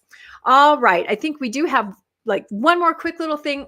Do you remember the Malaysian missionaries? Do you I remember do. They were in last hot week? water for passing out a pamphlet about Jesus to some poor Yes. Muslim. Yes, I guess there was an incident in January and then an incident more recently. And of course, it's illegal in Malaysia to proselyte to a Muslim. That is the issue. And these pictures here, they're in an apartment complex or they're on the street and they're handing out something or knocking on doors. And the church, of course, said they are absolutely 100% not proselyting. That is They're not not what we proselyting, do. and we didn't tell them to challenge that We are Muslim to not. baptism on the first discussion either. Exactly. And before I go into this quick little picture, I have to say that I only saw clips from the video of them knocking doors in the apartment and their faces were blurred out and it was very quick. Today I stumbled across the full version of it and I felt so sorry for these little guys, and I am going Really? to call them little guys. They looked just terrified. They were on their phone. What the original video didn't show is this gentleman like kind of chased them out, followed them down the hall very sternly. They were walking. It just made me so mad that these little guys are put in this position, somebody our kids' age, and here they are. Yeah, it's not their fault. Anyway, I'm on another soapbox. The point is they're off the hook because they're searching for 3 foreigners spreading Christianity, but someone else points out in the headline, well, they're not Christian. So it's not a problem. So some of these headlines are, these people may be Mormons. Even us Christians will avoid them. They are not Christians. They are Mormons from the U.S. I think there's one more slide with more of this on it. Hello. They are not Christians. They are worshipers of the Mormon religion. See, I would love to be in a trial here and say to the jury, my clients are not guilty because they're not Christians. They belong to a non-Christian cult called Mormonism. And that the jury is basically what they're trying to say here. Not guilty. Yeah. So do you take that defense or do you say, Your Honor, I object to that defense? I don't know. This would be a great play because, of course, the attorney, played by me, would insist on doing the defense. And yet I can't really insist on doing it over a strident and immovable objection from my client. No, you can't. That's true, because they're going to say we are Christian, therefore we are in trouble. This is not the spread of Christianity. They have different understandings. Even Christians do not like them. I know what we could call it. Some it of would be a courtroom drama. We'd call it 15 Angry Men. You know what? I feel like we should do it. And then this is all from the same article coming out saying nothing to see here, guys. They're not Christians. So they say, according to history, whatever that is, history, Mormons are a religious group that embrace concepts of Christianity as well as revelations made by the founder of Mormonism, Joseph Smith. They primarily belong to the Church of Jesus Christ of Latter-day Saints, which considers Joseph a prophet. I feel like maybe AI wrote this for this newspaper. Despite embracing concepts of Christianity, Mormons have their own distinct set of philosophies, values, and practices, and Christians don't recognize Mormonism as an official denomination. We're working hard on that, though. Whew, yeah, Mormonism has more than 16 million members worldwide. So anyway, I just thought it was a little update that perhaps these little elders are off the hook because according to some of this information, Mormons are not Christian. But the big picture, I think, is just those little guys. And I'm sorry, I keep calling them little guys, but they remind me of my kids. They shouldn't be in that situation to feel so scared. You could see on these guys' faces, they were scared. So I don't know. Any thoughts about that? I thought that was ironic. I like your idea for a docudrama, RFM. Thank you. What do you think about that, Bill? What part would you like to play? I'd like to play the attorney on the other team because I want to sort of push and see if these missionaries are willing to compromise their beliefs in order to get off the hook, or whether you as the lawyer can convince them to take the deal. I don't know. I think it does play out. By the way, the 15 Angry Men, I don't think is the jury, correct? Yeah, it is. Angry Men are the leaders in Salt Lake, I thought. They're going to have red hair, no matter who they are. There's a famous movie based upon a play called 12 Angry Men. 12 Angry Men. You know that. Yeah. But and then we have to have Rebecca play the church lawyer who insists on getting involved and flying in from Salt Lake. That's because right. The church lawyer is refusing to allow me to represent my clients to their best interest because the church lawyer is insisting that the church's interest be served and that my clients can rot in a Malaysian prison for all the church cares. That's right. However, I couldn't be a church lawyer because I was told to be a stay-at-home mom. So I never did get my law degree. So that's not going to work out. So, all right. I think we have just 2 more pictures really quick, just things I had to bring up from social media. This is the Cody Temple on the left. I received this picture from a friend of mine in Cody this morning. If anybody wonders the impact the temple building has on the common resident, just the person that wakes up and goes out on their deck to look at their gorgeous view of Cody, this is it. There it is. And it still has 20 feet to go. This is still not as tall as it's going to be when it's finished. And the picture on the right, I thought this was interesting. It looks like it was some kind of photography site where they said, share us a building where light is the main character. This is the Payson Temple. So again, try to picture that temple on the left in Cody, in that neighborhood. And when it gets all done and it gets lit like that, I just, I don't and know again, what they're complaining about. It looks beautiful from here. yeah, well, It actually looks like it lights up the mountains. I know it's a time lapse to increase the light, but No, it shows them it's lighting up the mountainside. yeah. And imagine the birds that are trying to migrate and how confused they are, and they're going to plummet to the earth. See, I'm a champion of missionaries, birds, everything. You can see that freaking temple from outer space. You could. can. I'm going to say that's where the aliens would land. You look at the residential neighborhoods around that and that much light. Ouch. Well, Anyway. my mom, who believed in UFOs when I was growing up, even though she was a scientist, as I said, she believed that the design for the Provo Temple and the Ogden Temple, that those were actually spaceships, and that when the time came, they would kind of twirl off and take off. So who knows? Back off, man. Back off, man. That's right. Anyway, Cody, Wyoming, it's still Supreme Court. There's going to be a ruling in a couple months, and that's that. So last picture, this is my favorite Jesus one. Sighting? At DI. This The is what I second thought coming was is great. commenced. At DI. And this is my favorite Wendy comment. Watson Are they was fun. shooting?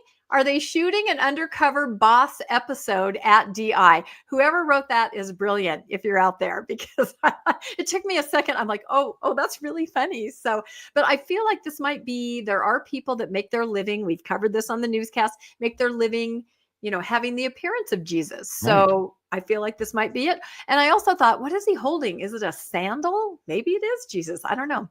I think Jesus it's in blue I think jeans. it's a seer stone. Is it a But, seer stone? Yeah. Should we call them Jesus sightings? Yeah, Or I is think this so. a Jesus impersonator? Do they call them Jesus impersonators, like Elvis impersonators? I don't know. He's to find out. He's Crucified. wearing jeans. Yeah. But here's the thing. A lot of people, there are some of those kind of prepper podcasts out there. They believe Joseph Smith has already returned.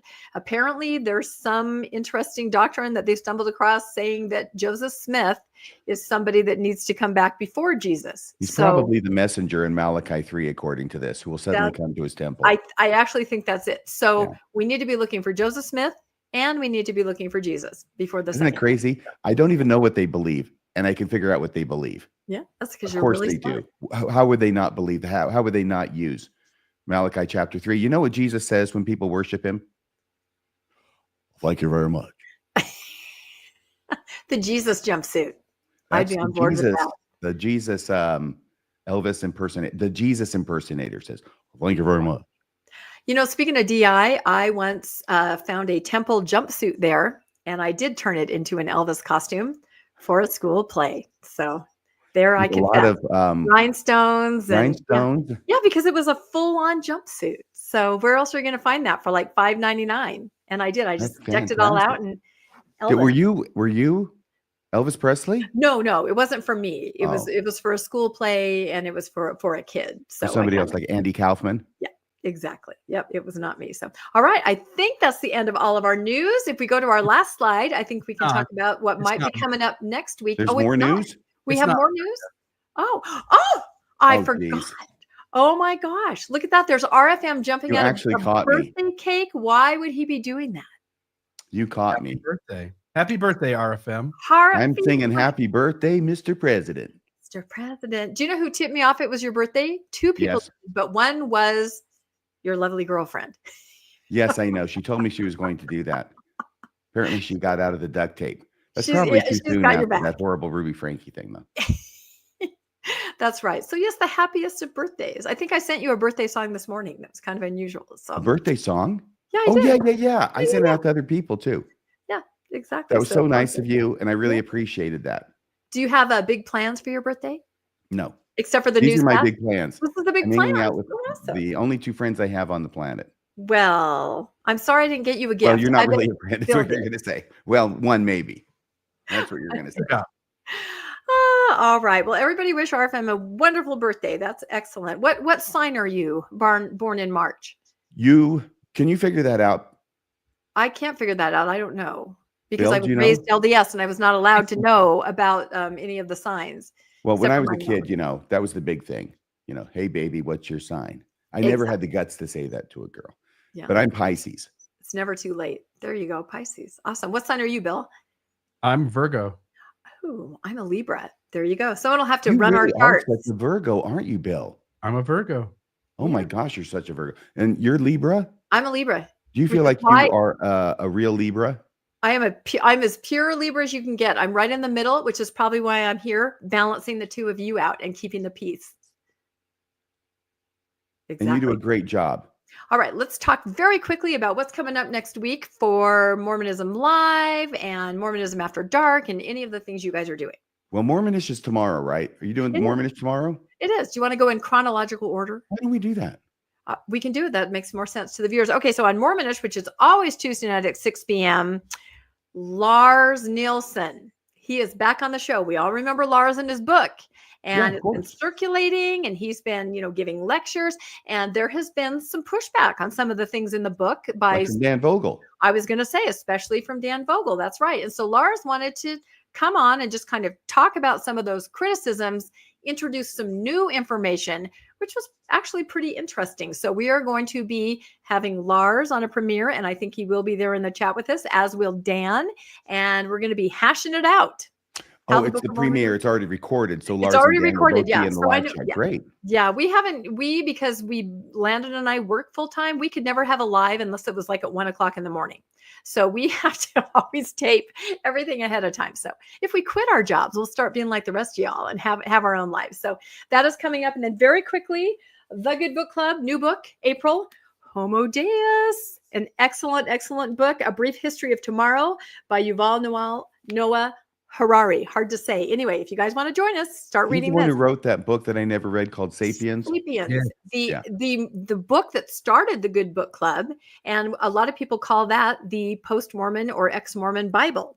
And so this is kind of the sequel to that, where that was the past. This is a history of tomorrow. It's excellent. So we'll be talking about that virtually on April 13th. You have plenty of time, but grab a copy now if you want to join us. All right, enough about me. What about you? Bill, what are we doing Wednesday? You got a great subject you're cooking up. Yeah, so it's been on my back burner for a long time, years, but I knew it was going to take a ton of research to put this one together. So finally, this Wednesday, 6:20 p.m. Mountain Time for Mormonism Live, we will go through the entire episode of the historical moment in the church called the Kirtland Safety Society. You can call it the Kirtland Safety Society Bank. You can call it the Kirtland Safety Society Anti-Banking Company. But you don't have to call me Johnson. Yeah. Whether it was incompetence or a scam, you'll find out Wednesday. We'll show the receipts. They didn't. I actually have some Nauvoo bogus that I use as bookmarks over there somewhere. Really? So Can I do. You show us? No, you have to go get it with now. you. I think it's actually in a closet over there. But yeah, Okay. we did a couple. People have talked about this, and we you can order it from the Nauvoo Mercantile there, and you can get it little banknotes and that say, Bill will go into it what the banknotes said. So. Sometimes I feel like Joseph Smith was incredible. He was very brave, trying new things and things that he didn't necessarily know what he was doing, but he was very much into trying to do new things. And there's sometimes when I look at that and I envy that and I admire that, but then I have to remind myself how it ended up. And I say, that's a lesson for you, why it is that you don't try new things like that. It's a good lesson. And Mormonism After Dark, Friday night, Saturday night, which one? Friday night, as far as I know. Friday night. Mm-hmm. Okay. Friday night, 8 p.m. It's such a good time. I thought the last few have just been really good. And so if you want to just laugh and have a great time, and I think very interesting moments in the conversation, and callers call in and they make such a big difference in the show. And we really encourage everybody to join. Yeah. It's a party. It's always a party. All right. I think we did it. Any last comments? I think we're done. I think we covered everything. All right. We'll let RFM go now to continue having his wonderful birthday. And we will all see you next week again, Monday night, 6 p.m. Mountain Time on the Mormon Newscast. Thanks, everybody. President Russell M. Nelson here, prophet, seer, and revelator. That's a wrap for this week's edition of the Mormon Newscast. We appreciate you tuning in and sharing this time with us. Keep the conversation going and stay informed on all things Mormonism. Until next week, wishing you peace and joy. See you next Monday at 6 p.m. on the Mormon Newscast. And please, my dear brothers and sisters, stay on the covenant path.